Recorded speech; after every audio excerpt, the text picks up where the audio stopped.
கப்பல் கடலில் போய்கிட்டு இருக்கு.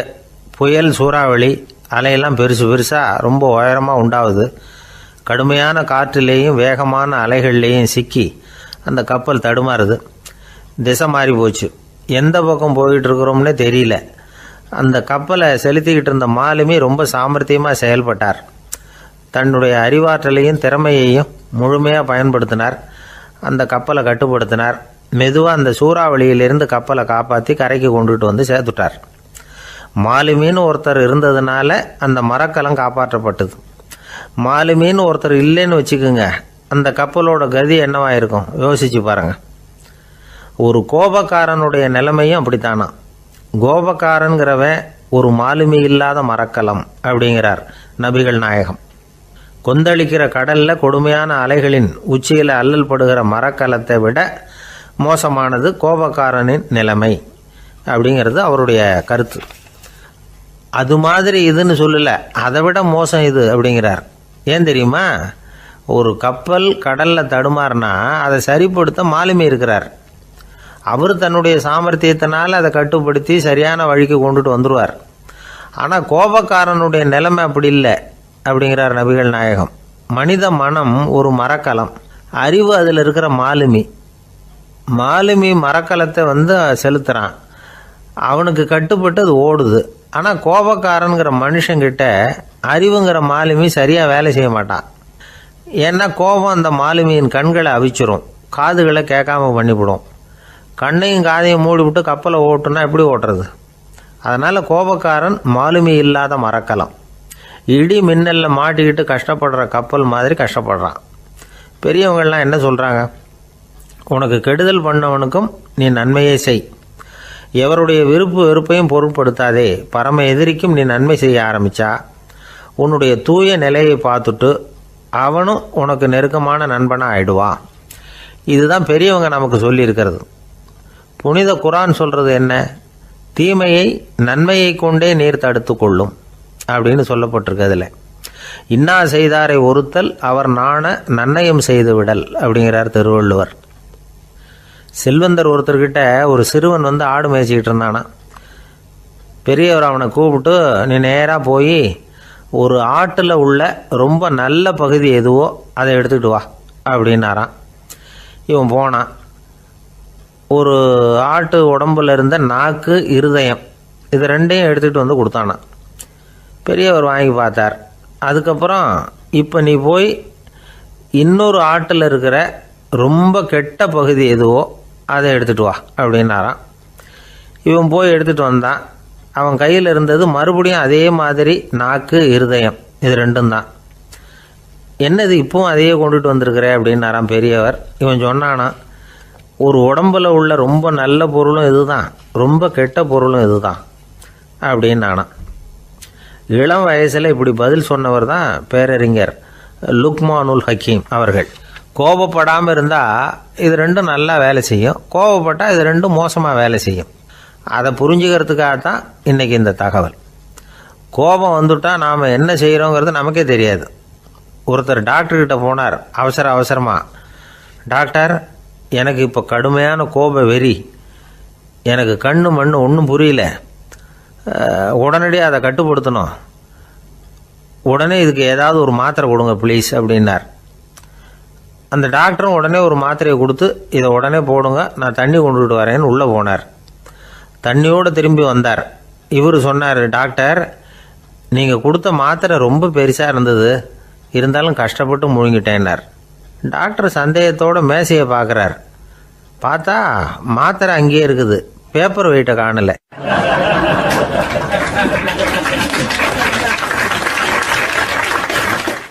காலை நேரம், கடற்கரை ஓரம், காலை வீசிக்கிட்டு கையை வீசிக்கிட்டு ஏதோ சண்டைக்கு போகிற சிப்பாய் மாதிரி எல்லாரும் நடந்து போயிட்டுருக்கிறாங்க. நடைப்பயிற்சி. அதில் நமக்கு தெரிஞ்ச ஒருத்தர் எதிரில் வந்தார் ரொம்ப வேகமாக. என்ன சார் வாக்கிங்கா அப்படின்னு கேட்டோம். அவரால் ஆமாம்னு பதில் சொல்ல முடியல, அவ்வளவு கஷ்டம். மூச்சு விடுறதுக்கே வாயை திறந்து மூடிக்கிட்டு இருக்கிறார். எங்கே பேசுறது? கொஞ்சம் நின்று நிதானித்து மூச்சு விட்டுட்டு அதுக்கப்புறம் சொன்னார் ஆமாம் அப்படின்னு. என்ன சார் இவ்வளவு வேகம்னோம்? உங்கள் பேச்சை கேட்டுவிட்டு தான் சார் நடக்க ஆரம்பித்தோம். நீங்கள் தான் அடிக்கடி சொல்லிகிட்டு இருந்தீங்க நடக்கிறது நல்லதுன்னு. அன்னையிலேருந்து ஆரம்பிச்சுட்டேன். ஆனால் ரொம்ப கஷ்டமாக இருக்குது சார். இப்போ பாருங்கள், உங்கள்கிட்ட சுலபமாக பேசக்கூட முடியல, மூச்சு வாங்குது, உடம்பு கூட வலிக்கிறது மாதிரி இருக்குது அப்படின்னு அவர் பாட்டுக்கு பேச ஆரம்பிச்சிட்டார். உங்களை யார் சார் இவ்வளவு வேகமாக நடக்க சொன்னது? வேகத்தை குறைங்க, மெதுவாக நடங்க அப்படின்னோம். நீங்கள் நடக்கிறதுனால என்னென்ன சௌகரியம்னு அன்னைக்கு சொன்னீங்களே தவிர சௌகரியமாக நடக்கிறது எப்படின்னு சொல்லலையே அப்படின்னார் அவர். இன்னமும் லேசாக மூச்சு வாங்கிக்கிட்டே சொன்னால் கூட இவர் சொல்கிறதுலேயே ஒரு நியாயம் இருக்குது. அதனால் இந்த நடைப்பயிற்சி பண்ணுறவங்க கவனிக்க வேண்டிய சில முக்கியமான குறிப்புகள் இருக்குது. அது என்னென்னங்கிறத அவங்க தெரிஞ்சுக்கணும். அது தெரிஞ்சு வச்சுக்கிறது நல்லது. இதெல்லாம் மருத்துவ நிபுணர்கள் சொல்கிற குறிப்புகள். அவங்க என்ன சொல்கிறாங்க தெரியுமா? உங்கள் வயசு 40க்கு மேலேயா? உங்கள் எடை இருக்க வேண்டியதை விட 10 கிலோ அதிகமாக இருக்குதா? நீங்கள் புகை பிடிக்கிறவரா? இதய நோய், இரத்த நாள நோய், உயர் இரத்த அழுத்தம் இப்படி ஏதாவது உங்களுக்கு உண்டா?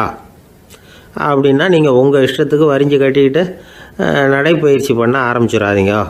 முதல்ல ஒரு மருத்துவ பரிசோதனை பண்ணிக்கோங்க, அதுதான் நல்லது அப்படின்னு அவங்க சொல்கிறாங்க.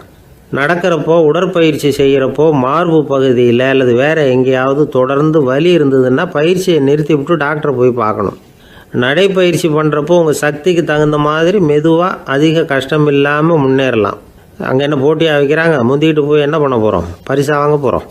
அதனால் நிதானம் அவசியம் அப்படிங்கிறது அவங்க ஆலோசனை.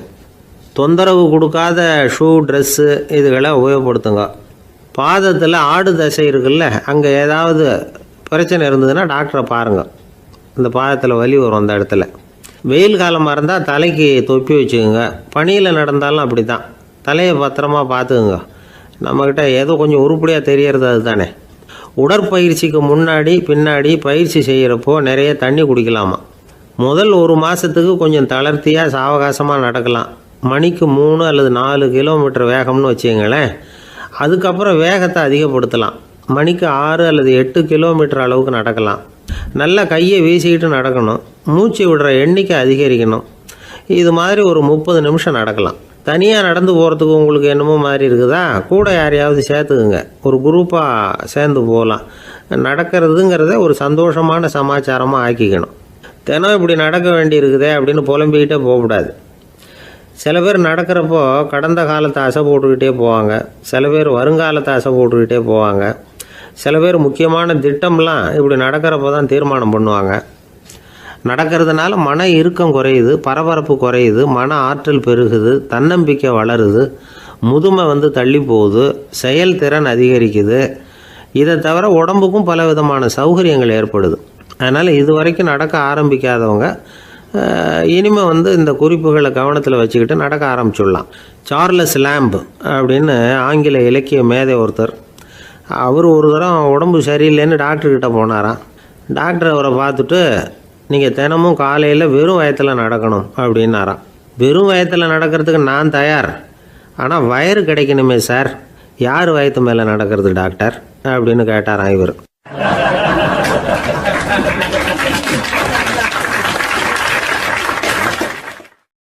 ரொம்ப பேருக்கு கூட்டத்தில் பேசுகிறதுன்னா பயம். நமக்கு ஒன்றும் தெரியாதுன்னு மற்றவங்க நினச்சிடக்கூடாதுங்கிற எண்ணம் தான் இதுக்கு காரணம். ரொம்ப முக்கியமான ஒரு கூட்டம்னா பயம் அதிகமாக இருக்கும். முக்கியமானவங்கள்லாம் வருவாங்களே, அவங்களாம் நம்மளை பற்றி மட்டமாக நினச்சிருவாங்களே அப்படிங்கிற பயம் வந்துடும். ஆனால் மேடை பேச்சுங்கிறது அவ்வளவு கடினமான ஒரு காரியம் இல்லைங்கிறாங்க அது சம்பந்தமான நிபுணர்கள். யாரும் பேச்சாளர் ஆகலாம், இது ஒன்றும் பெரிய கிஃப்ட்டு கிடையாது அப்படின்னு அவங்க சொல்கிறாங்க. நீங்கள் ஒரு சிறந்த பேச்சாளர் ஆகணுமா அப்படின்னா அதுக்குன்னு சில ஆலோசனைகளை சொல்லி வச்சுருக்கிறாங்க அனுபவசாலிகள். முதல் ஆலோசனை என்னென்னா, உங்கள் பேச்சு எளிமையாக இருக்கணும். ஏதாவது ஒரு கருத்து அல்லது 2 கருத்து சொன்னால் போதும். 20 அல்லது 30 கருத்துக்களை சொல்லிகிட்டே போகக்கூடாது. 2வது ஆலோசனை, நீங்கள் என்ன பேச போகிறீங்கிறது முதல்ல உங்களுக்கு நல்லா புரியணும். அதுக்கப்புறம் தான் அதை அடுத்தவங்களுக்கு புரிய வைக்க முடியும். எப்படி ஆரம்பிக்க போகிறோம், எந்த கருத்தை முக்கியமாக வலியுறுத்த போகிறோம், எப்படி முடிக்க போகிறோம் அப்படிங்கிறத முதல்ல நல்லா சிந்தித்து மனசில் வச்சுக்கணும். கடைசியாக என்ன சொல்கிறீங்களோ அதுதான் கேட்குறவங்க மனசில் நிற்கும். 3வது ஆலோசனை என்னென்னா, உங்கள் பேச்சு சுருக்கமாக இருக்கணும். ஒரு 15 நிமிஷம் பேசுகிறது ரொம்ப பொருத்தம். மணிக்கணக்கில் பேசிக்கிட்டு இருக்கிறது நல்லதில்லை. 4வது ஆலோசனை, நீங்கள் பேசுகிறது உண்மையாக இருக்கணும். உங்களுக்கு உண்மையான அனுபவங்கள் இருக்கும், அதை சொல்லலாம். உங்களுடைய உண்மையான அனுபவங்களை மற்றவங்களோட பகிர்ந்துக்கணும், அதுதான் முக்கியம். 5வது ஆலோசனை, ஆரம்பத்தில் கொஞ்ச நேரம் உங்களை பற்றியும் எதிரில் உள்ளவங்களை பற்றியும் சம்மந்தப்படுத்தி ஏதாவது பேசி ஒரு நெருக்கத்தை ஏற்படுத்திக்கணும். ஒவ்வொருத்தரும் இப்போ இவர் பேச போகிறது நம்ம சம்மந்தப்பட்டது அப்படின்னு நினைக்க ஆரம்பிச்சிருவாங்கல்ல, அதுக்கப்புறம் அவங்க கேட்க தயாராகிட்டாங்கன்னு அர்த்தம். எதிரில் உட்காந்துருக்கிற கூட்டத்திலேருந்து 3 பேரை தேர்ந்தெடுங்க. அதாவது வலது பக்கம் ஒருத்தர், நடுவில் ஒருத்தர், இடது பக்கம் ஒருத்தர். அதாவது உங்களை ரொம்ப கனிவாகவும் ஆர்வமாகவும் பார்க்குறவராக பார்த்து தேர்ந்தெடுத்துங்க. மனசுக்குள்ளே நீங்கள் பேசும்பொழுது என்ன பண்ணணும்னா, இவங்களை நேருக்கு நேராக மாறி மாறி பார்த்துக்கிட்டே பேசுனீங்கன்னா நீங்கள் ஏதோ ஒட்டுமொத்த கூட்டத்தையும் பார்த்து பேசுகிறதாக ஒரு உணர்வு அது ஏற்படுத்திவிடும். 6வது ஆலோசனை என்னென்னா, சொற்பொழிவுன்னா நீங்கள் பேசணும், படிக்கக்கூடாது. எழுதி படிக்கிறது நல்லா இருக்காது. குறிப்புகள் வேணும்னா வச்சுக்கலாம். படிக்கிறது பேப்பர்லேருந்து வர்றது மாதிரி இருக்கும், பேசுகிறது இதயத்திலேருந்து வர்றது மாதிரி இருக்கும். அப்புறம் 7வது ஆலோசனை சொல்கிறாங்க. அது என்னென்னா, மேடையில் ஏறி நின்ன உடனே இயல்பாக மூச்சை இழுத்து விட்டுங்க, இயல்பு நிலைக்கு வாங்க, அதுக்கப்புறம் இயல்பாக பேச ஆரம்பிக்கலாம் அப்படிங்கிறாங்க. இவ்வளவும் பேச்சு கலையில் வல்லுநர்களாக இருக்கிறவங்க சொல்லுகிற ஆலோசனைகள். இதையெல்லாம் கடைபிடிச்சா நமக்கும் அதுக்கும் வெகு தூரம்னு நினச்சிக்கிட்டு இருந்த ஒன்று இப்போ கிட்டத்தில் நெருங்கி வந்துடும். நாம் சொல்கிறபடியெல்லாம் அது கேட்கும். ஒரு பேச்சாளர், அவருக்கு சுருக்கமாகவே பேச தெரியாது. மேடையில் ஏற்றி விட்டுவிட்டா போதும், ஆரம்பிச்சிருவார், நிறுத்த மாட்டார், பேசிக்கிட்டே இருப்பார். ஒரு தடவை அவர் ஒரு கூட்டத்தில் ரொம்ப நேரம் பேசிக்கிட்டே இருக்கிறார். எதிரில் பொறுமை இழந்த ஒருத்தர் தன்னுடைய கை கடிகாரத்தை காட்டினார். அதை கவனித்த பேச்சாளர், மன்னிக்கணும், கை கடிகாரம் நான் கொண்டுகிட்டு வர மறந்துட்டேன், அதுதான் நேரம் போனதே தெரியல அப்படின்னு சொல்லியிருக்கிறார். இதுக்கு அவர் சொன்னாராம் கோபமாக, ஏய்யா கடிகாரத்தை தான் பார்க்க முடியல, மறந்துட்டேன், பக்கத்தில் மாட்டியிருக்கிற கேலண்டரையாவது பார்க்கக்கூடாதா அப்படின்னாராம்.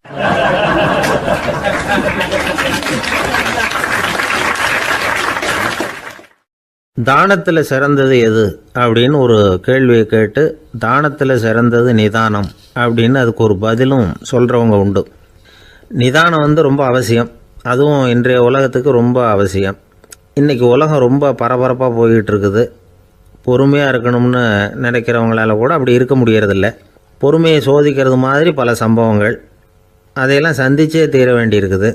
எங்கே போனாலும் க்யூவில் நிற்க வேண்டியிருக்குது, எங்கே போனாலும் காத்துக்கிட்டு இருக்க வேண்டியிருக்கு. ஆஃபீஸ்லேயோ வீட்லேயோ கூட நீங்கள் நிதானமாக பொறுமையாக நடந்துக்க தெரியலன்னா உங்களுக்கு சிடுமூஞ்சி, முசுடு இப்படிலாம் பேர் வச்சுருவாங்க. அது உங்களுக்கு தேவையா? சரி, வாழ்க்கையில் பொறுமைசாலின்னு பேர் வாங்கிறதுக்கு என்ன வழி? முதல் பாயிண்ட், நீங்கள் நினைக்கிறது, எதிர்பார்க்கறது, செய்கிறது எல்லாமே 100% கரெக்டாக நடக்கணும்னு ஆசைப்படக்கூடாது. எதுவாக இருந்தாலும் அதில் ஓரளவுக்கு தவறு நடக்கலாம் அப்படிங்கிறத எதிர்பார்த்தே இருக்கணும். ஓரளவுக்கு அதை அனுமதிக்கணும். ஒரு நண்பரை 6 மணிக்கு ஒரு இடத்துக்கு வர சொல்லியிருக்கிறீங்க, 6 மணிக்கு அவர் வரலை, உடனே பொறுமை இழந்து நடந்துக்கக்கூடாது. ஒரு 10 நிமிஷம் டிலே ஆகலாம். ஒரு வர்ற வழியில் பஸ்ஸு கூட ஏதாவது டிராஃபிக்கில் மாட்டியிருக்கலாம்.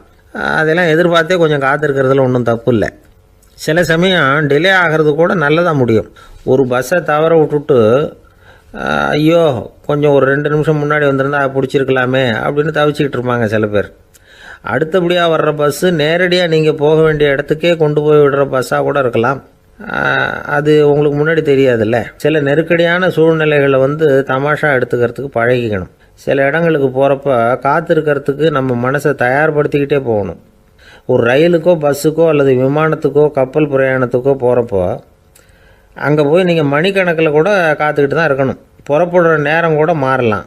நீங்கள் போய் சேர்ந்ததும் அது உடனே புறப்படணும்னு கட்டாயமாக என்ன?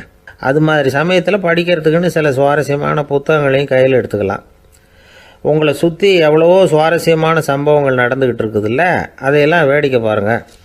எதுக்காக காத்துக்கிட்டு இருக்கிறோமோ அந்த காரியத்தில் உண்மையாகவே நமக்கு ஒரு அக்கறை இருந்தால் நமக்கு போர் அடிக்காது. சில கோயில்களில் பார்த்துருப்பீங்க, தரிசனத்துக்காக பக்தர்கள் நாள் கணக்கில் காத்துக்கிட்டு இருப்பாங்க. அவங்களெலாம் அழுத்துக்கிறது இல்லை. ஆண்டவனை தரிசிக்கணுங்கிற உண்மையான அக்கறை இருக்கிறதுனால அவங்களுக்கு போர் அடிக்கிறது இல்லை.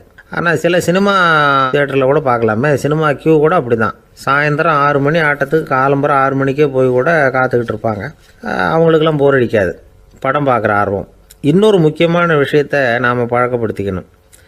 லிவ் ஃபார் தி மூமெண்ட் அப்படிங்கிறாங்க நிபுணர்கள். ரொம்ப பேர் எப்படின்னா அடுத்தபடியாக நடக்க போகிற விஷயத்திலேயே கவனமாக இருப்பாங்க. அந்த நினைப்புலேயே இந்த நிமிஷத்தை பொறுமை இல்லாமல் கழிப்பாங்க. ஒருத்தர் இருக்கார், அவர் எப்படின்னா ஆஃபீஸ் முடியறதுக்குள்ளேயே சார் 5 மணிக்கெல்லாம் ரெடியாக இருங்க, நாம் அந்த ஹோட்டலில் போய் டிஃபன் சாப்பிட்ணும் அப்படின்னு 4 மணிலேருந்து சொல்லிகிட்டு இருப்பார்.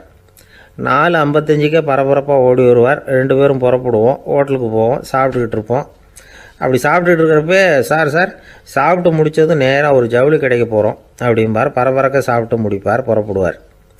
ஜவுளி கடையில் அவசரமாக சீக்கிரம் பில் போடுங்க சார், சினிமாவுக்கு நேரம் ஆகிடும்பார். சினிமா தியேட்டரில் உட்காந்து அடுத்தபடியாக எங்கே டின்னர் சாப்பிட்றதுன்னு யோசனை பண்ணிகிட்டு இருப்பார். ராத்திரி படுக்கையில் விழுந்ததுக்கு அப்புறமும் நாளைக்கு காலையில் எழுந்திரிச்சதும் அதை பண்ணணும் இதை பண்ணணும்னு திட்டம் போட்டுக்கிட்டே இருப்பார். அதாவது எப்போவும் அடுத்த நிமிஷம், அடுத்த நாள், அடுத்த வாரம், அடுத்த வருஷம், இதுதான் அவங்க சிந்தனை. இந்த நிமிஷம் என்ஜாய்மெண்ட்டை அவங்க இழந்துடுறாங்களாம். அதனால தான் வாழ்நாள் பூரா பொறுமையின்மை, அவஸ்தை, அல்லல். அதனால் நாம் எல்லோரும் வாழ்க்கையில் நிதானமாக இருக்கிறதுக்கு கற்றுக்கணுமா. அதுக்காக இந்த நிதானத்துக்கு வேறு விதமான அர்த்தம் பண்ணிக்கக்கூடாது. ஒருத்தர் அப்படித்தான் ஒரு தடவை அவருடைய குதிரை காணாமல் போயிட்டு தான். அதுக்காக அவர் கவலைப்படலை, நிம்மதியாக இருந்தார், சந்தோஷமாக இருந்தார். என்ன சார் இது, உங்கள் குதிரை திருட்டு போயிட்டுதுங்கிறீங்க, நீங்கள் கவலைப்படாமல் இருக்கிறீங்களே அப்படின்னு கேட்டாங்களாம்.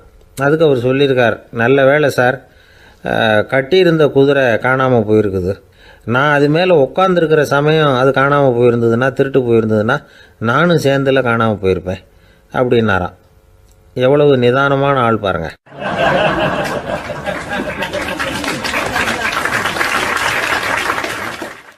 ஒரு ஊரில் ஒரு சித்தர் இருந்தார், சூஃபி சித்தர். அவர் ஞானம் பெற்ற ஒரு சித்தர். ஒரு நாள் அந்த நாட்டு மன்னன் அவரை பார்க்கறதுக்காக வந்தான். என்ன வேணும் உனக்குன்னு கேட்டார். நான் கடவுளை பார்க்கணும், அதுக்கு நீங்கள் தான் உதவி பண்ணணும் அப்படின்னா அவன். சித்தர் கொஞ்சம் யோசனை பண்ணார். சரி, போயிட்டு நாளைக்கு வாடினார். அதே மாதிரி மன்னன் போயிட்டு அடுத்த நாள் வந்தான். இங்கே நீ என்னோட ஒரு வாரம் தங்கியிருக்க வேண்டியிருக்கும்னார். சரின்னா ஒரு பிச்சை பாத்திரத்தை தூக்கி கையில் கொடுத்தார். அவனுக்கு ஒன்றும் புரியல, இருந்தாலும் வாங்கிட்டான். வாங்கிட்டு இதை என்ன செய்யணும் அப்படின்னு கேட்டான். இதை ஒன்றும் செய்ய வேணாம், இதை எடுத்துக்கிட்டு பக்கத்தில் உள்ள கிராமங்களுக்கு போ, வீடு வீடாக பிச்சை எடுத்துக்கிட்டு வா. அப்படி வந்த பிறகு தான் உனக்கு சாப்பாடும் ஓய்வும் கிடைக்கும். ஒரு வாரம் அப்படி செய், அதுக்கப்புறம் 8வது நாள் நாம் கடவுளை பற்றி யோசிக்கலாம் அப்படின்னார். இப்படி இவர் சொன்னதை கேட்டதும் அந்த அரசனுக்கு அதிர்ச்சி ஆயிட்டுது. ஒரு மாதிரி ஆயிட்டான். தன்னுடைய சொந்த நாட்டில் சொந்த குடிமக்கள்கிட்ட போய் பிச்சை எடுக்கிறதா அப்படின்னு யோசனை பண்ணி பார்த்தான். அதுக்கப்புறம் மெதுவாக அவன் அந்த சித்தரை பார்த்தான். ஐயா, சொந்த நாட்டிலேயே பிச்சை எடுக்கிறதுன்னா எனக்கு ஒரு மாதிரியாக இருக்குது, வெக்கமாக இருக்குது. நான் வேணும்னா வெளி தேசத்தில் எங்கேயாவது போய் பிச்சை எடுக்கவா அப்படின்னு கேட்டான். இதுக்கு அந்த சித்தர் ஒரு சம்மதிக்கலை. இதை பாரு, உன்னால் பிச்சை எடுக்க முடியலன்னா பேசாமல் திரும்பி அரண்மனைக்கே போயிடு, அதுக்கப்புறம் கடவுளை பற்றியெல்லாம் பேசுறதுக்கு என்னை தேடிட்டு வரக்கூடாது அப்படின்னு விட்டார். மன்னன் தயங்கினான். இருந்தாலும் மனசை சரி பண்ணிட்டு சம்மதிச்சான். சரிங்க, ஒரு வாரம் இங்கே தங்குறேன், நீங்கள் சொல்கிறது மாதிரி பக்கத்து கிராமங்களுக்கு போகிறேன், வீடு வீடாக பிச்சை எடுக்கிறேன், வர்றேன் அப்படின்னா. ஒரு வாரம் தெரு தெருவாக பிச்சை பாத்திரத்தோடு அலைஞ்சான். சொந்த ஊரில் சொந்த குடிமக்கள்கிட்ட பிச்சை எடுத்தான். 7 நாள் முடிஞ்சுது. 8வது நாள் அந்த சித்தர் மன்னனை கூப்பிட்டார். இப்படி வாழ்னார். வந்தான். இனிமே நீ கடவுளை பற்றி என்கிட்ட கேட்கலாம்னார். இனிமே கேட்கறதுக்கு ஒன்றுமே இல்லை சுவாமின்னா இவன். ஒரு வார காலம் பிச்சை எடுத்த பிறகு தான் கடவுளை காண முடியும் அப்படின்னு நான் கனவு கூட காணவில்லைன்னா. அப்படின்னா நீ பிச்சை எடுத்த காலத்தில் அப்படி என்னதான் நடந்தது அப்படின்னு கேட்டார் அவர். சுவாமி, ஒரு வார காலம் பிச்சை எடுத்ததில் என்னுடைய ஆணவம் அழிஞ்சுட்டுது. அது இப்போ இருக்கிற இடமே தெரியல. இப்போ அதை காணவே காணோம். பிச்சைக்காரனாக இருந்தப்போ பெற்றதை மன்னனாக இருக்கும்போது பெற முடியாதுங்கிறத புரிஞ்சுக்கிட்டேன் அப்படின்னா மன்னன். அடக்கம் பிறந்தவுடன் தெய்வீக கதவுகள் திறந்து கொள்ளுகின்றன அப்படிங்கிறார் ஓஷோ. நம்மால் ஒருத்தன் ஆணவம் அழியணுங்கிறதுக்காக ஒரு திருவோட்டை எடுத்துக்கிட்டு தெரு தெருவாக பிச்சை எடுக்க ஆரம்பித்தான். என்ன, தெய்வீக கதவுகள் திறந்துதா அப்படின்னு கேட்டார் ஒருத்தர். தெய்வீக கதவு திறக்கிறதுக்கு முன்னாடியே எங்கள் வீட்டு கதவு சாத்திக்கிட்டுதுன்னா. என்னடா சொல்கிறேன்னார். இனிமேல் வீட்டுக்குள்ளேயே வர வேணாம், இதையே தொழிலாக வச்சுக்கோ அப்படின்னு எங்கள் வீட்டில் சொல்லிவிட்டாங்க சார் அப்படின்னா.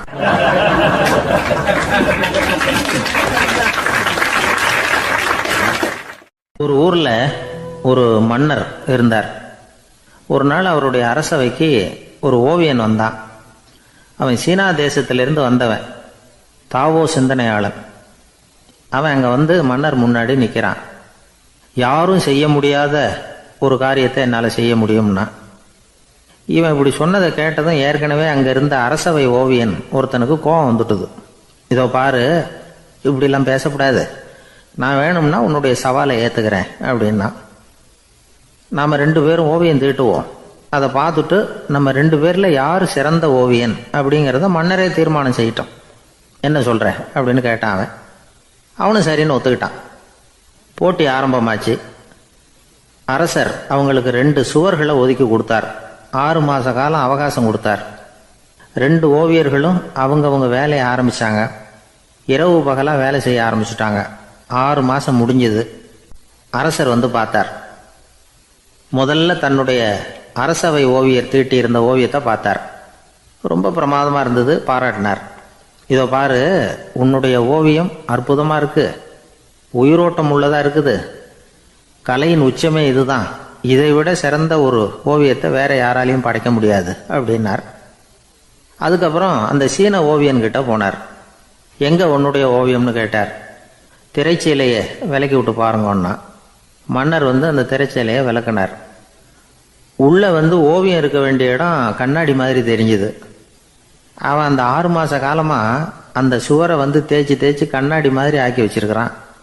அதுக்கு நேராக எதிர் சுவரில் அரசவை ஓவியம் தீட்டின ஓவியம் இருக்குது. அது எதிரில் இருந்த இந்த கண்ணாடியில் பட்டு பிரதிபலிக்குது. மன்னர் யோசனை பண்ண ஆரம்பித்தார். அப்புறம் அந்த சீன ஓவியனை பார்த்து கேட்டார். இதை பாரு, நீ என்னுடைய ஆளை வந்து தோற்கடிச்சுட்ட அப்படிங்கிறதுல சந்தேகம் இல்லை, ஆனாலும் எங்களை ஏமாத்தி இருக்கிற, எந்த ஓவியமும் நீ வரையிலையே அப்படின்னார். அரசே, இதுதான் உண்மையான ஓவியம், உயிருள்ள ஓவியம். இது வந்து மனோபாவங்களை பிரதிபலிக்கும், மாறுகின்ற காலங்களை அப்படியே காட்டும் அப்படின்னா அந்த சீன ஓவியன். கையால் வரைகிற ஓவியங்களில் சலனம் இல்லை, கண்ணாடி அப்படி கிடையாது, சக்தியின் ஓட்டம் அதில் எப்பவும் இருந்துக்கிட்டே இருக்கும். கண்ணாடி மட்டுமே ஜீவன் உள்ள ஓவியமாக இருக்க முடியுங்கிறத அந்த சீன ஓவியன் தெரிஞ்சு வச்சிருந்தான். ஏன்னா அவன் ஒரு தாவோ சிந்தனையாளன். ஒவ்வொரு குழந்தையும் இந்த கண்ணாடியோடு தான் பிறக்குது. ஆனால் நாம் என்ன செய்கிறோம்னா ஓவியங்களை கண்ணாடி மீது பதிப்பிச்சு விடுறோம். கண்ணாடி நம்மளை பிரதிபலிக்குது. நம்முடைய அழகோ அவலட்சணமோ கண்ணாடியை பாதிக்கிறது இல்லை. ஏன்னா அதுக்கு மனம் கிடையாது. கடந்து போன வினாடியை பற்றி அது சிந்திக்கிறது இல்லை. அடுத்த கணத்தை பற்றின எதிர்பார்ப்பும் அதுகிட்ட கிடையாது. அதுதான் பற்றற்ற நிலை. மனிதனுக்கு தேவைப்படுறது அதுதான்.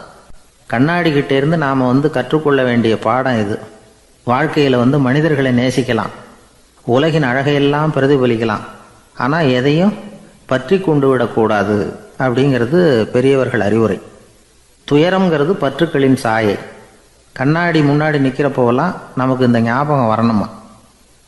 ஒரு குடும்பத் தலைவர் ஒரு நாள் காலையில் விடிஞ்சு எழுந்திரிச்சதும் சத்தம் போட்டார். யார் இந்த கருங்குரங்கு படத்தை என் ரூமில் கொண்டாந்து மாட்டி வச்சது அப்படின்னு கத்தினார். சமையல் கட்டிலிருந்து மனைவி பதில் சொன்னாங்க. தூக்க கலக்கத்தில் உளராதுங்க, நல்லா பாருங்க, அது படம் கிடையாது, முகம் பார்க்குற கண்ணாடி அப்படின்னாங்க.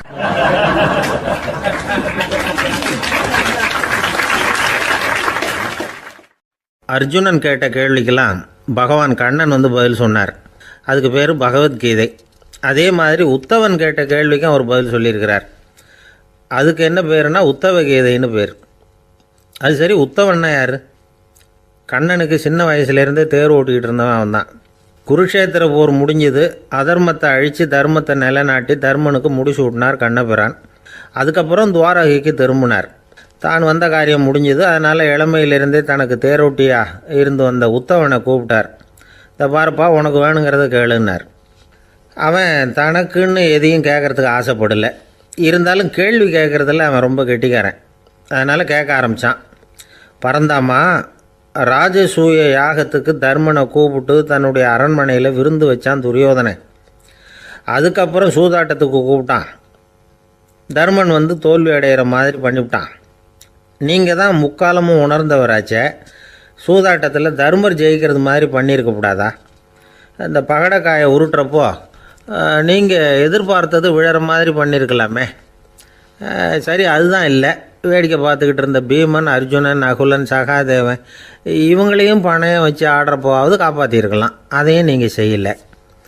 பாவம் அந்த அவல பொண்ணு, ஒன்றும் புரியாத ஒன்றும் தெரியாத அந்த உன்னுடைய சகோதரி திரௌபதி, அந்த பொண்ணை துச்சாதனன் இழுத்துக்கிட்டு துகில் உரிகிற கட்டத்தில் காப்பாற்றினியே. இது நியாயமா, முறையா, அறமா? இதுதான் உத்தவன் கேட்ட கேள்வி. இதுக்கு பரந்தாமன் பதில் சொல்கிறார். அப்படி கேள் உத்தவா. தருமனை துரியோதனன் சூதாட அழைக்கும் பொழுது என்ன சொன்னான் தெரியுமா? நான் பணையம் வைக்கிறேன், எனக்கு பதிலாக என்னுடைய மாமன் சகுனி பகடக்காய்களை உருட்டுவான்னு சொன்னான். உடனே தருமன் எனக்கு பதிலாக என்னுடைய மைத்துனன் கண்ணன் பகடக்காய்களை உருட்டுவான்னு சொல்லியிருக்கலாமே. அப்படி சொல்லலை. என்ன செஞ்சான் தெரியுமா? துரியோதனன் கூட சூதாட்டத்துக்கு சம்மதிச்சிட்டோம், கடவுளே இது என்னுடைய மைத்துனன் கண்ணபிரானுக்கு தெரியக்கூடாது அப்படின்னு வேண்டிக்கிட்டான். இதனால் தருமன் எனக்கு மனசால் தடை போட்டுட்டான். அதனால் அரண்மனைக்கு வெளியிலேயே என்னை கூப்பிடுவாங்கன்னு நான் காத்துக்கிட்டு இருந்தேன். பீமன், அர்ஜுனன், நகுலன், சகாதேவன், திரௌபதி இவங்களை பணையம் வச்சு ஆடுறப்போவாவது கூப்பிடுவாங்கன்னு பார்த்தேன். அப்பவும் அவங்க என்னை கூப்பிடல, நினைக்கல. திரௌபதியை துச்சாதனன் கூந்தலை பிடிச்சி இழுக்கிறான். அப்போ கூட அவள் தன்னுடைய உடல் பலத்தால் தடுக்கிறதுக்கு முயற்சி பண்ணாலே தவிர என்ன நினைக்கல. துரியோதனன் சபைக்கு இழுத்து செல்லப்பட்ட திரௌபதி அறநூல்களையும் அரச நீதிகளையும் சொல்லிக்கிட்டு இருந்தாலே தவிர என்ன நினச்சே பார்க்கல. துகில் உரிகிற கட்டத்தில் தான் ஹரி ஹரி கண்ணா பரந்தாமன்னு கூப்பிட்டா. அதனால தான் அப்போ போய் நான் காப்பாற்றினேன் அப்படின்னா பரந்தாமன். அப்படின்னா நீ அழைச்சாதான் போவியா, நீயா போக மாட்டியா அப்படின்னு கேட்குறான் உத்தவன். ஆமாம், நான் கூப்பிட்டா தான் போவேன். மனிதர்கள் செய்யக்கூடிய செயல்களையெல்லாம் அவங்கவுங்க போக்கிலேயே விட்டுட்டு வேடிக்கை பார்த்துக்கிட்டு இருப்பேன். நான் குறுக்கிட்டு ஒன்றுமே செய்ய மாட்டேன் அப்படின்னா பரந்தாமன்.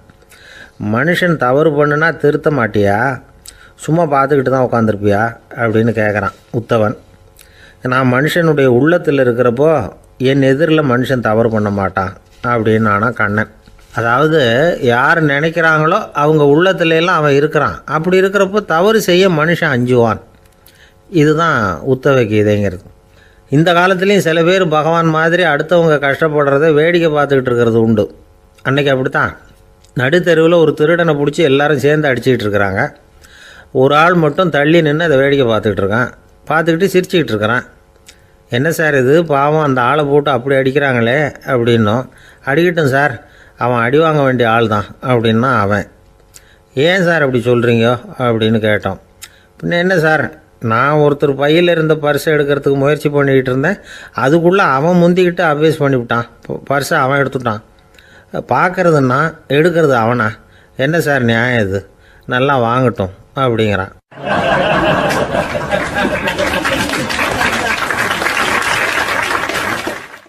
ஒரு பள்ளிக்கூடம் வகுப்பு நடந்துக்கிட்டு இருக்கு.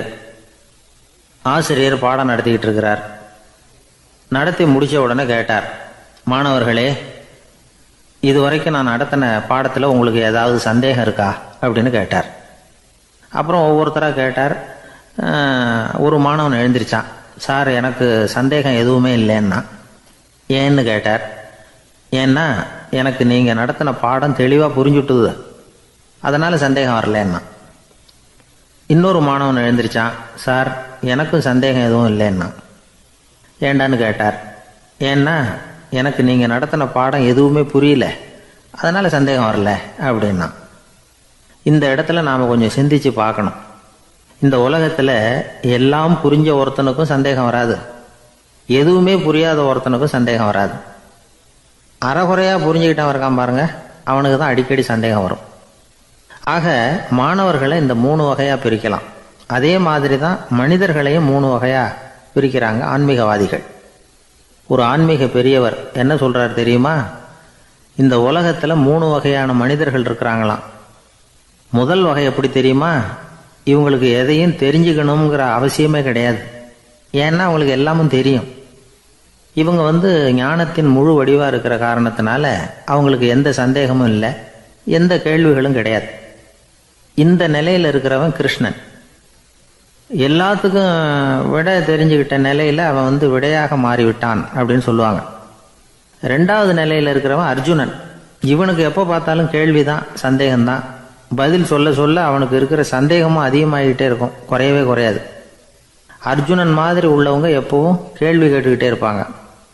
ஒரு கேள்விக்கு விட கிடைச்சுட்டுன்னு வைங்க, உடனே இன்னொரு கேள்வி அவங்ககிட்ட இருந்து வரும். கிருஷ்ணனுடைய நிலை எப்படின்னா அது கேள்விகளே அற்ற ஒரு நிலை. அர்ஜுனனுடைய நிலை எப்படின்னா அது கேள்விகளை தவிர வேறு எதுவும் அற்ற ஒரு நிலை. இவங்களை தவிர இன்னொரு ஆள் இருக்கிறான், அவனுக்கும் கேள்விகள் அற்ற ஒரு நிலை தான். அவன் யாருன்னா துரியோதனன். இவனுக்கு தெரிஞ்சுக்கணுங்கிற எண்ணமே சுத்தமாக கிடையாது. ஆவலே இல்லைங்கிறதுனால அதை புரிஞ்சுக்கணுங்கிற அவசியமும் இல்லை. அதனால் அவனுக்கு கேள்விகள் அற்ற ஒரு நிலையில் அவன் இருந்துகிட்டு இருக்கிறான். எல்லா பதிலும் தெரிந்து கொண்ட நிலையில் கிருஷ்ணனும் கேள்விகள் அற்ற நிலையில் இருக்கிறான். தெரிஞ்சுக்கணுங்கிற ஆவலே இல்லாத துரியோதனனும் கேள்விகள் அற்ற நிலையிலே இருக்கிறான். இப்படியும் இல்லாமல் அப்படியும் இல்லாமல் ரெண்டும் கட்டான நிலையில் இருக்கிறானே, அவன் தான் அர்ஜுனன். அதனால் பெரியவங்கள்லாம் என்ன சொல்கிறாங்கன்னா, இந்த உலகத்தில் அர்ஜுனன்களாக இருக்கிறவங்க ஒன்று துரியோதனனாக மாறிடணும், இல்லைன்னா கிருஷ்ணனாக மாறிடணும். இதை தவிர வேற வாய்ப்பு இல்லை. துரியோதனன் மாதிரி உள்ளது விலங்கு நிலை, கிருஷ்ணன் மாதிரி உள்ளது தெய்வ நிலை. அர்ஜுனன் விலங்காவும் ஆக முடியல, தெய்வமாகவும் ஆக முடியல. இப்படி ரெண்டும் கெட்டானா இருக்கிற வரைக்கும் இந்த கேள்விகளும் பிரச்சனைகளும் இருந்துகிட்டே தான் இருக்கும். இதுதான் பெரியவர்கள் சொல்லுகிற அனுபவ உண்மை. ஒரு ஆசிரியர் ரொம்பவும் விரிவாக விளக்கமாக பாடம் நடத்தின பிறகு, மாணவர்களே ஏதாவது சந்தேகம் இருந்தால் கேளுங்கன்னாராம். ஒரு மாணவன் எழுந்திரிச்சான். சார், எனக்கு ஒரு சந்தேகம்னா. என்னன்னு கேட்டார். இது வரைக்கும் என்ன பாடம் சார் நடத்துனீங்க அப்படின்னா அந்த பையன்.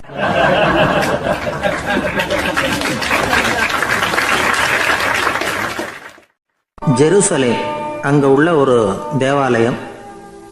அதில் உள்ள பலிபீடத்தின் முன்னாடி ஒரு பெட்டி உண்டு. அது காணிக்கை பெட்டி. ஆலயத்துக்கு வர்றவங்க பிரார்த்தனை பண்ணிவிட்டு திரும்பி போகிற சமயத்தில் அந்த பெட்டியில் காணிக்கை போடுவாங்க. அவங்களால எவ்வளவு முடியுமோ அவ்வளவு போடுறது வழக்கம். அவங்கவுங்க வசதிக்கு தகுந்த மாதிரி போடுவாங்க. வசதி உள்ளவங்களாக இருந்தாலும் சரி, வசதியே இல்லாத வறியவர்களாக இருந்தாலும் சரி, ஆலய காணிக்கை பெட்டியில் காசு போடுறது அவங்களுக்கு ரொம்ப பெருமையான ஒரு செயல். ஒரு சமயம் இயேசு தம்முடைய சீடர்களோடு அந்த ஆலயத்துக்கு வரார். அங்கே உட்காந்து ரொம்ப நேரம் வழிபாடு பண்ணிகிட்டு இருக்கிறார். சீடர்களும் அந்த ஜபத்தில் கலந்துக்கிட்டாங்க. வழிபாடு முடிஞ்சுது. இயேசு உட்காந்துருக்கிறார். காணிக்கை பெட்டியில் காசு போடுறவங்கள கவனிக்கிறார். சீடர்களும் அதையே கவனிச்சுக்கிட்டு இருக்கிறாங்க. ரொம்ப பேர் வரிசையாக வந்தாங்க. அவங்களால முடிஞ்ச அளவுக்கு காசு போட்டுட்டு அவங்க பாட்டுக்கு போய்கிட்டு இருக்கிறாங்க. வசதியானவங்க நிறைய பேர் வந்தாங்க. அதுக்கு மத்தியில் வயசான ஒரு அம்மா, அவங்களும் காசு போட்டுட்டு போகிறாங்க. இப்போ இயேசு தன்னுடைய சீடர்கள் பக்கம் திரும்பினார். ஒரு கேள்வி கேட்டார். இப்போ இந்த காணிக்கை பெட்டியில் நிறைய பேர் காசு போட்டுட்டு போகிறத நீங்கள் கவனிச்சிங்க. இன்னைக்கு இந்த காணிக்கை பெட்டியில் ரொம்பவும் அதிகமாக காசு போட்டது யார் அப்படின்னு கேட்டார். முதல்ல வந்தார ஒரு பெரிய மனுஷன், அவர் தான் அதிகமாக போட்டார் அப்படின்னார் ஒருத்தர். மூணாவதாக வந்தவர் தான் அதிகமாக போட்டார், நான் கவனித்தேன் அப்படின்னாரு இன்னொருத்தர். இப்படி ஆளுக்கு ஒரு விதமாக சொல்கிறாங்க. கடைசியாக இயேசு சொன்னாராம், இன்றைக்கு அந்த பெட்டியில் அதிகமாக காசு போட்டவங்க அந்த வயசான அம்மா தான் அப்படின்னாராம். சீடர்களுக்கு ஒன்றும் புரியல. அந்த அம்மா ரொம்பவும் ஏழையாச்சே, அவங்க எப்படி அதிகமாக காணிக்கை செலுத்த முடியும் அப்படிங்கிறது அவங்க சந்தேகம். இயேசு விளக்குனார். நிறைய பேர் வந்தாங்க, நிறையவே காசுகள் போட்டாங்க, அது உண்மைதான். ஆனால் அந்த அம்மா என்ன பண்ணாங்க கவனிச்சிங்களா? வந்தாங்க, தன்னுடைய காசு பையை திறந்தாங்க, அப்படியே கொட்டுனாங்க. அதில் இருந்தது ரெண்டு காசுகள் தான். அந்த 2 காசும் காணிக்கை பெட்டியில் விழுந்துட்டுது. மற்றவங்கள்லாம் தங்கள்கிட்ட இருந்த செல்வத்தின் ஒரு சிறு பகுதியை எடுத்து பெட்டியில் போட்டாங்க. ஆனால் இந்த அம்மா தன்கிட்ட என்ன இருந்ததோ அதை அப்படியே போட்டுட்டாங்க. தன்னுடைய பிழைப்புக்காக வச்சுருந்த அவ்வளவையும் இழக்கிறதுக்கு தயாராகிட்டாங்க. அவ்வளவு தாராள மனசு அவங்களுக்கு.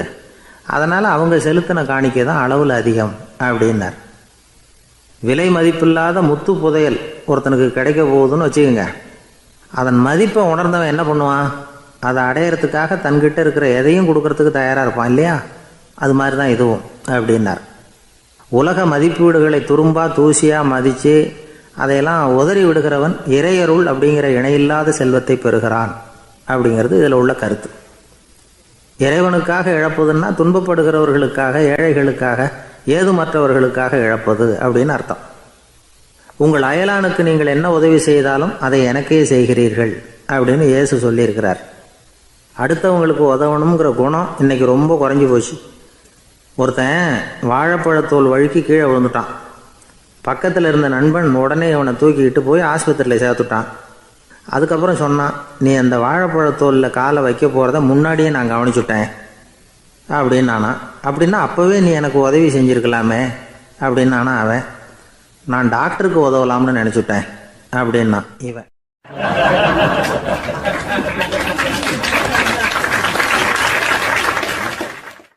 ஒரு ஊரில் ஒருத்தர் இருந்தான். ஏதோ ஒரு சின்ன அலுவலகத்தில் வேலை பார்த்துக்கிட்டு இருந்தான். ரொம்ப ஏழை. வர்ற கொஞ்சம் வருமானத்தை வச்சு வாழ்க்கையை ஓட்டிகிட்டு இருந்தான். ஒரு நாள் தெரு வழியாக அவன் நடந்து வந்துக்கிட்டு இருக்கிறான். தெருவில் ஒரு காசு கிடந்தது. அதை பார்த்துட்டான். அது குனிஞ்சு எடுத்தான். அது ஒரு பழங்கால காசு.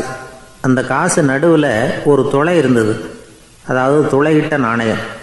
பழங்காலத்தில் புழக்கத்தில் இருந்த ஒரு நாணயம் அது. துளையிட்ட நாணயம் கிடச்சிதுன்னா ரொம்ப நல்லது, அது அதிர்ஷ்டம் அப்படின்னு ஒரு நம்பிக்கை உண்டு. இவன் கையில் அது கிடைச்சதும் ரொம்ப சந்தோஷப்பட்டான். இனிமேல் என்னுடைய கஷ்டம்லாம் தீரப்போகுது, அதிர்ஷ்டம் என்னை தேடி வரும், நான் பணக்காரன் ஆகிடுவேன் அப்படின்னு சொல்லிட்டு அந்த காசை தன்னுடைய கோட்டு பையில் பத்திரமா போட்டு வச்சுக்கிட்டான். அடிக்கடி அதை தொட்டு பார்த்துக்கிறது உண்டு, வெளியில் எடுக்க மாட்டான். இப்படியே கொஞ்ச காலம் ஆச்சு. அதுக்கப்புறம் என்னாச்சு தெரியுமா? நிஜமாகவே அதிர்ஷ்டம் அவனை தேடி வர ஆரம்பிச்சுட்டுது. செல்வம் வந்து குவிஞ்சுது. பணம், பதவி, புகழ் எல்லாம் வந்து சேர்ந்தது. சமூகத்தில் அவன் ஒரு பெரிய மனுஷன் ஆகிட்டான். எல்லாரும் அவனை பாராட்டினாங்க. அவன் எதை தொட்டாலும் வெற்றி, எல்லாம் அந்த காசோட மகிமை அப்படின்னு அவன் மனசுக்குள்ளே நினச்சிக்கிட்டான். தினமும் காலையில் அந்த கோட்டை போட்டுக்கிட்டு தான் வெளியில் கிளம்புவான்.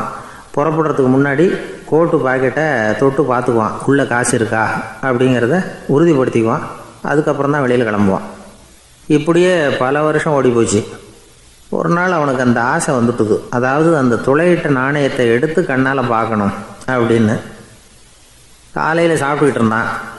அப்போ தன்னுடைய மனைவிகிட்ட சொன்னான், ரொம்ப நாளைக்கு அப்புறம் என்னுடைய அந்த நாணயத்தை இன்றைக்கி வெளியில் எடுத்து பார்க்க போகிறேன்னா. என்னத்துக்கு அது, இப்போ அதை பார்க்க வேணாமே அப்படின்னு மெதுவாக இழுத்தாங்க அந்த அம்மா.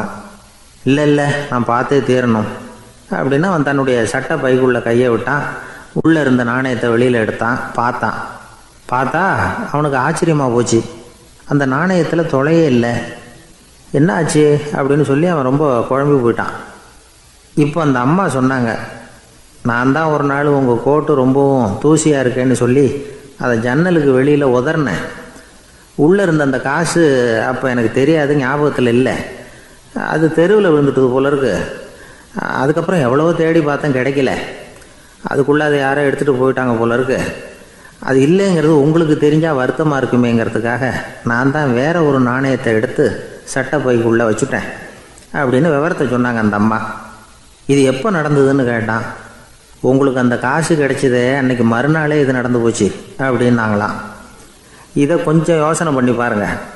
அவனுக்கு அதிர்ஷ்டத்தை கொடுத்தது அந்த நாணயம் இல்லை, அவனுடைய நம்பிக்கை, அதாவது தன்னம்பிக்கை.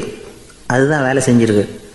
இதிலிருந்து நாம் தெரிஞ்சுக்க வேண்டியது என்னென்னா, வாழ்க்கையில் முன்னேற நினைக்கிறவங்களுக்கு தன்னம்பிக்கை ரொம்ப முக்கியம். அது இல்லைன்னா முன்னேற முடியாது. ஒருத்தன் சொன்னானா, நான் எப்போவுமே என்ன தான் சார் நம்புவேன், மற்றவங்கள நம்ப மாட்டேன். நேற்றுக்கு பாருங்கள், திடீர்னு 10 பேர் என்னை அடிக்க வந்துட்டாங்க, நான் ஒருத்தனாகவே அதை சமாளித்தேன் அப்படின்றான் ரொம்ப பெருமையாக. அது எப்படின்னு கேட்டாங்களாம். ஒரே ஓட்டமாக அங்கேருந்து ஓடி வந்துட்டேன் அப்படின்னு நானா.